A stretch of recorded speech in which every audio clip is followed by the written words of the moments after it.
그리스도인이 어떻게 세상에서 하나님의 다스림을 받고 살아야 될까? 우리의 정체성이 체류자, 이중 국적자이기 때문에 먼저 가장 세상살이에 준비할 것들은 견디는 자세, 인내하는 자세라는 것을 배웠고요. 우리 지난 시간에는 우리의 부르심 가운데 중요한 하나님을 깊이 알고 또 누리고 그 하나님을 세상에 알리는 삶에 대해서 우리가 간증과 또 복음 전도에 대한 것들 살펴보았습니다. 이번에는 우리가 세 번째로 구체적으로 이제 세상 속에서 어떻게 살 것인가, 매일매일 반복되는 일상, 복잡한 세상살이 세상 사람과 다르게 성도는 어떻게 살아야 되는가, 이 부분을 함께 살펴볼 시간입니다. 이게 참 쉽지 않아요. 세상은 다른 영역, 다른 통치를 받고 있거든요. 어둠의 영역이고 죄와 사망이 지배하는 곳이 세상의 모습입니다. 우리는 이제 빛의 자녀로서 빛의 나라, 사랑하는 아들의 나라에 들어왔고요. 그분의 은혜와 사랑의 통치를 받고 있습니다. 그래서 이 깨어진 세상, 하나님 나라의 가치관과 반대되는 세상에서 살아가는 우리의 모습은 마치 그 센 물살을 거슬러 올라가는 연어의 모습처럼 우리는 세상과 부대끼며 대항하며 대안 문화를 만들며 살아갑니다. 참 쉽지 않지요. 참 세상에서 이 깨어진 신라군의 세상에서 그리스도인을 살아가는 것은 어려운 문제예요. 또 복잡한 문제이고 만만치 않은 문제입니다. 말씀드리지만 세상은 흙과 백의 구분이 명확하지 않는 것이 대부분입니다. 회색지대이죠. 그래서 선과 악이 적당하게 섞여 있기 때문에 온전한 선을 찾기도 힘들고요. 또 온전한 악을 찾기도 사실은 드뭅니다.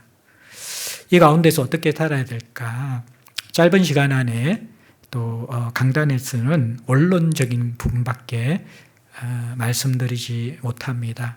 이게 또 안타까움이기도 하지만 또 하나 건강한 과제를 남겨주는 것이기 때문에 더 좋을 수도 있습니다. 왜냐하면요, 세상살이의 성경적 본, 어떻게 보면 평신도의 일상신학은 목회자가 구체적으로 만들기는 참 한계가 있습니다. 삶의 경험과 영역이 많이 다르기 때문에, 그래서 목회자는 성경에 나오는 큰 담론, 원론들을 이야기할 수밖에 없고, 구체적으로 이제 성도의 세상살이를 더 세밀하고 또 구체적으로 그려나가는 것은 바로 우리들이 하는 것입니다. 그래서 정말 건강한 유산을 남기는 교회는 신앙의 선배들이 세상을 살면서, 그리스도인으로 세상을 살면서 그게 꼭 성공담일 필요는 없어요. 성공담도 좋고 실패담도 좋은데 그 성공과 실패 속에서 몸부림치면서 이 회색 지대 속에서 어떤 것이 하나님의 뜻인가를 고민하고 또 몸부림치면서 한 걸음 한 걸음 걸어간 그 족적이 따라오는 후배들에게 믿음의 유산이 될 수 있는 것이죠. 디딤돌이 될 수 있는 것이죠. 그러한 삶의 이야기가 많고 세상살이의 믿음의 이야기가 많고 성공과 실패담이 많이 나누어지는 것, 그것이 바로 교회가 건강해지고 세상에서 어떻게 살 것인가에 대한 구체적인 신학이 마련되어지는 그러한 어떻게 보면 인큐베이터와 같은 것이라고 할 수 있는 것이죠. 우리가 그러한 또 원론을 다루면서 또 우리 함께 디딤돌을 넣는 과제도 함께 생각하면서 오늘 큰 부분을 먼저 살펴보겠습니다. 일단 먼저는 세상을 향한 하나님의 계획을 알아야 되겠죠. 하나님의 계획이 있고 또 근데 그 계획이 실패했어요. 그리고 우리는 그 실패한 가운데 하나님이 새롭게 우리에게 허락하신 대안을 우리가 들은 가정 가운데 있거든요. 그래서 이 첫 부분은 이것을 좀 살펴보도록 하고요. 그다음에 두 번째 부분들은 하나님은 세상을 어떤 대안으로 성도와 교회가 살기를 원하시는가. 그래서 하나님의 세상의 통치 방법과 똑같은 것인데 그것이 바로 정의와 사랑이라는 하나님의 두 가지 성품이고 또 다스림의 두 가지 기둥과 같은 것인데 그 하나님의 세상 다스림, 세상 경영의 원리를 가지고 우리도 정의와 사랑으로 어떻게 세상을 살아갈 것인가 두 번째 부분에서 나누어 보도록 하겠습니다. 세상을 향한 하나님의 원래 계획은 우리가 잘 알지요. 창세기 1장 27절 28절에 하나님은 사람을 하나님의 형상대로 창조하셨습니다. 하나님의 형상대로 창조했다라는 다양한 의미가 있지만 이어지는 구절을 볼 때에는 하나님을 대신해서 청지기로서 창조한 세상을 다스리고 개발하고 보존하는 문화 명령자로서의 사명을 감당하는 것, 그것이 인간이 하나님의 형상으로 창조되었다는 의미입니다. 이것이 모든 다른 피조물과 구분되어지는 인간만이 가지고 있는 독특한 부르심인 것이죠. 그래서 세상을 다스리는 것은 하나님이 하시는 것이지만 하나님은 홀로 하시는 것이 아니라 원래 계획은 인간과 함께 인간을 통하여서 이 세상을 아름답게 다스리고 통치해 가려고 하셨습니다. 대리 통치자 또 청지기로 인간을 동력자로 삼으신 것이죠. 그래서 이러한 인간에게 주신 능력이 창세기 2장에 보면 아담이 하나님이 창조한 동물들, 생명체들이 그 앞을 지나갈 때 그 이름을 짓는 사건을 통해서 암시해 주고 있습니다. 이름이라는 것은 참 짓기 힘들지요. 이름은 그 동물, 그 생명체의 특징과 습성들을 잘 알고 거기에 적합한 이름을 지어주는 것입니다. 그래서 하나님이 인간에게 부여한 타락하기 전의 능력은 창조 세계를 또 생명체들, 동물들을 보는 본질을 볼 수 있는 그러한 안목과 분별력과 그것을 어떻게 다스릴까 하는 그러한 지혜들을 하나님께서 주신 것 같습니다. 그래서 그 하나의 예로서 아담이 하나님이 창조한 동물들의 이름을 짓는 것이죠. 이러한 세상을 다스리는 하나님이 주신 지혜와 능력으로 세상을 다스릴 수 있는 능력은 단 한 가지의 조건, 하나님께 순종할 때, 또 하나님의 뜻에 합하게 행할 때만 우리가 이 지혜와 능력을 가지고 세상을 통치할 수 있습니다.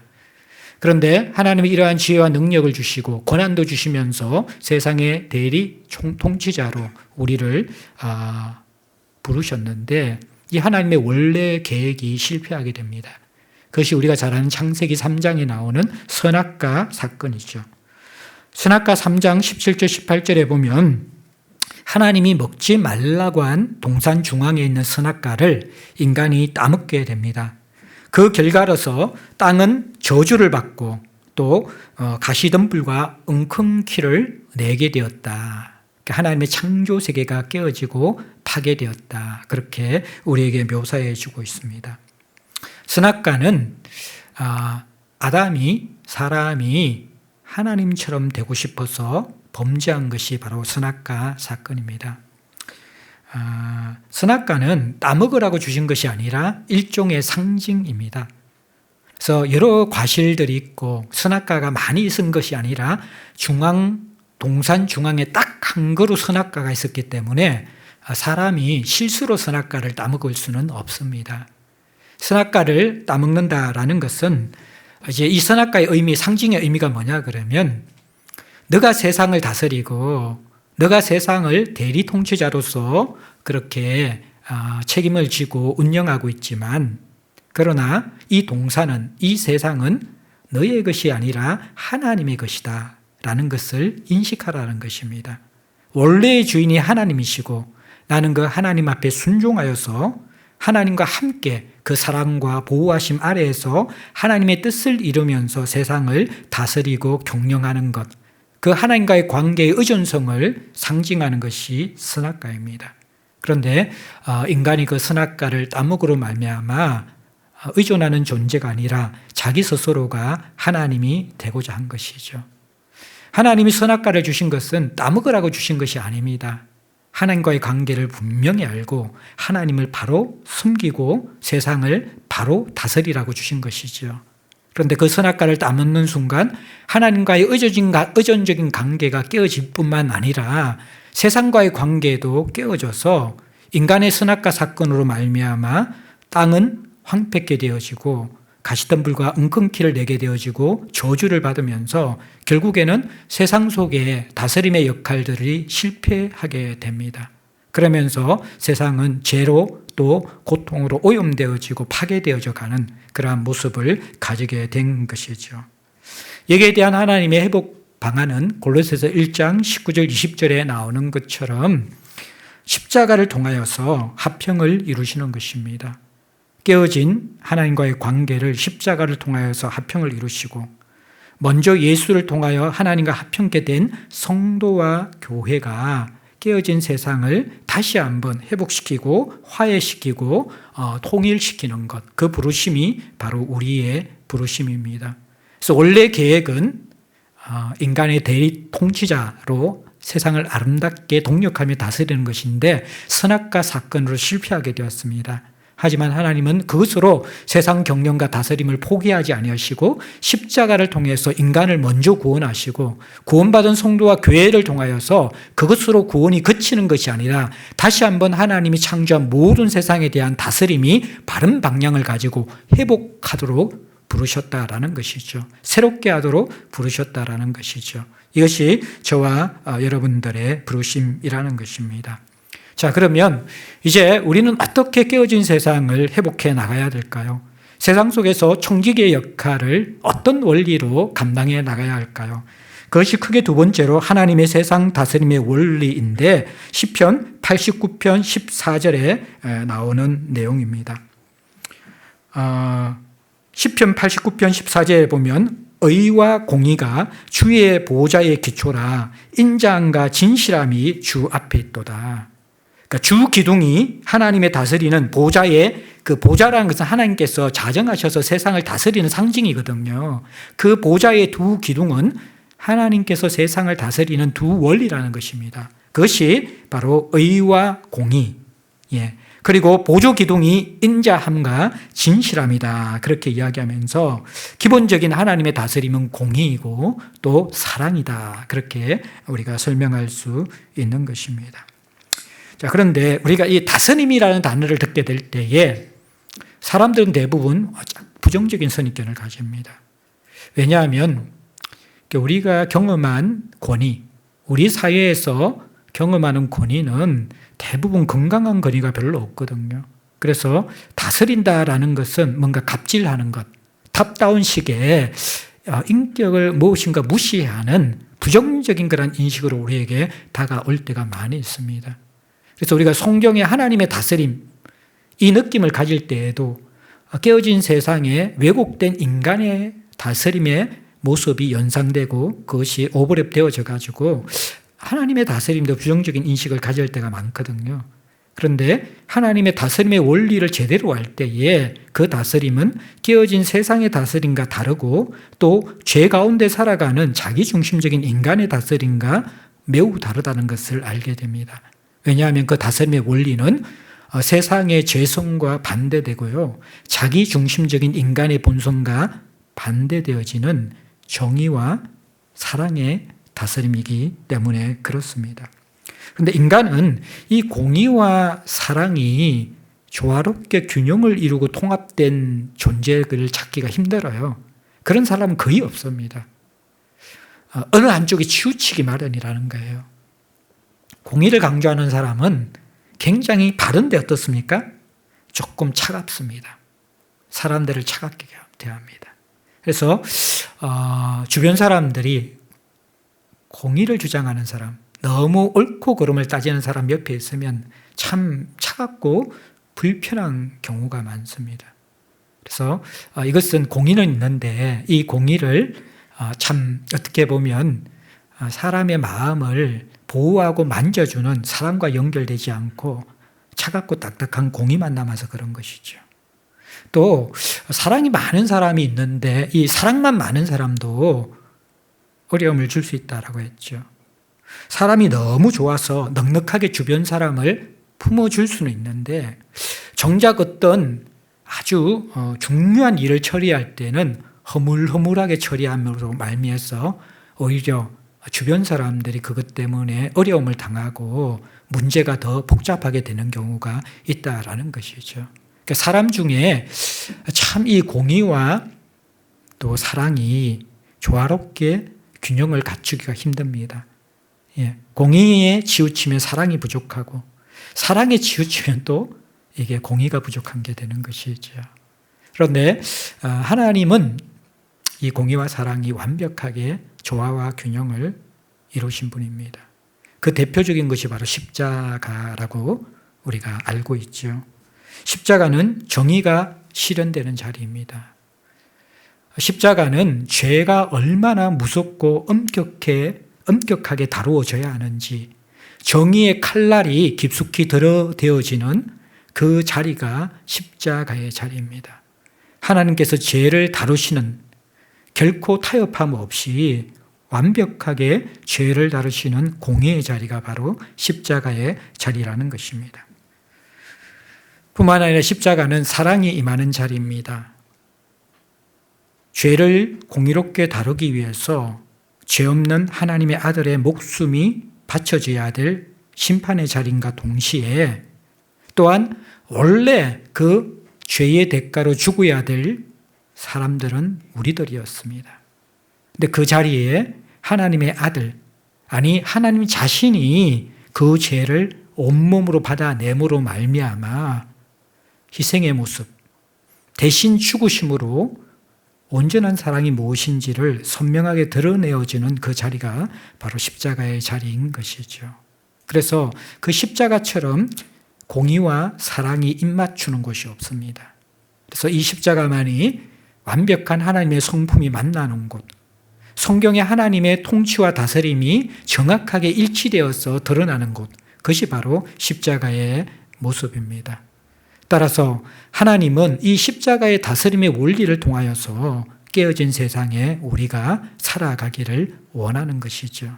십자가는 죄를 그냥 넘어가지 않습니다. 불의를 그냥 넘어가지 않습니다. 분명하게 공의로서 바로잡습니다. 그러나 거기에 옳고 그름만이 있는 것이 아니라 연약한 우리들을 위해서 자기 희생의 원리, 사랑의 원리, 그리고 대신 죽으심으로 말미암아서 구원의 길을 여는 섬김의 원리가 있는 것, 그것이 바로 십자가라는 것입니다. 깨어진 세상에서 우리는 이 균형 잡힌 모습을 가지고 살아가야만 합니다. 그래서 우리가 하나님은 로마서 8장 20절 21절에 보는 것처럼 피조물이 허무한 데 굴곡하며 하나님의 자녀들이 나타나서 구원이 단순하게 인간의 영혼에만 머무는 것이 아니라 신음하는 피조세계 전체에 확장되어져서 하나님의 아들들을 통하여서 회복된 성도와 교회들을 통하여서 세상도 하나님과 화목하게 되어지고 세상도 십자가 안에서 화해되고 되기를 간절히 원하는 모습을 우리에게 보여줍니다. 그래서 경영이라는 단어가 좁은 의미에서는 유언을 남기는 것이잖아요. 그러나 성경적인 넓은 의미의 경영은요, 그 대상을 최고로, 그 가치가 최고로 드러날 수 있도록 돕는 행위가 바로 경영이라는 것입니다. 하나님의 세상 경영은요, 하나님이 창조한 사람과 세상, 그 모든 요소 하나하나가 그 대상들이 하나님이 창조한 뜻 가운데 최고의 가치로 드러날 수 있도록 빛나게 하는 것, 돕는 것, 세워주는 것, 그것이 하나님의 세상 경영의 원리라는 것입니다. 결국 하나님이 정의와 공의로 세상을 다스리시면서 이 피조세계에 주시는 선물은 뭐냐 그러면 인간을 정점으로 한 모든 피조세계가 그 대상이 가장 최고의 가치로서 회복되어지고 드러나도록 하는 것, 세워지도록 하는 것. 모든 피조세계가, 인간을 중심으로 한 모든 피조세계가 하나님께서 보시기에 가장 아름다운 모습으로 최고의 가치로 드러나도록 회복하는 것. 그것이 하나님의 경영 원리라는 것입니다. 따라서 우리의 세상 경영도 이래야만 합니다. 모든 성도들과 교회가 참 많이 놓치고 있는 부분들이 구원이 너무 개인주의적이라는 것이죠. 개인의 신앙의 영역, 교회의 영역에만 머문 구원을 인식하고 있는 경우가 많다라는 거예요. 내 문제를 해결하는 것, 우리 가족의 문제를 해결하는 것, 우리 교회의 문제를 해결하는 것. 그것을 뛰어넘는 세상을 경영하시는 하나님의 구원의 원래의 목적, 온 세상을 그리스도 안에서 화해시키고 화목케 하고 통일시키려는 그 하나님의 부르심의 목적까지 눈이 열리지 않는 경우가 많이 있다라는 것입니다. 우리의 신앙은 개인의 신앙의 영역을 뛰어넘어서 공적인 신앙까지 열려져야만 합니다. 그 공적인 신앙까지 열려져야지만이 하나님을 알고 누리는 우리의 복음 증거가 저 멀리 딴 세상에 있는 그러한 허무한 이야기가 아니라 지금 우리의 깨어진 세상 속의 아픔과 우리의 문제 속에 임하는 그러한 하나님 나라의 모습으로 다가올 수 있다라는 것입니다. 한국교회가 참 이런 부분에 너무 이원화되어져 있죠. 그래서 어떻게 보면 이 자기 구원, 자신이 속한 교회의 구원에만 머물러 있을 때 굉장히 이기적인 모습으로 보여주는 것이죠. 공적인 신앙의 모습으로 세상에 드러나지 않습니다. 또 하나의 이익 집단이 성도와 교회라는 인식으로 세상은 볼 수밖에 없는 것이죠. 십자가의 원리가 하나님의 세상 경영이 모든 피조세계, 믿는 자만이 아니라 모든 믿지 않는 자와 모든 세상의 대상들이 최고의 가치로 회복되는 것, 아름다워지는 것, 이것이 세상 경영의 목적이라 그러면 우리는 공적인 신앙을 가져야만 한다라는 것입니다.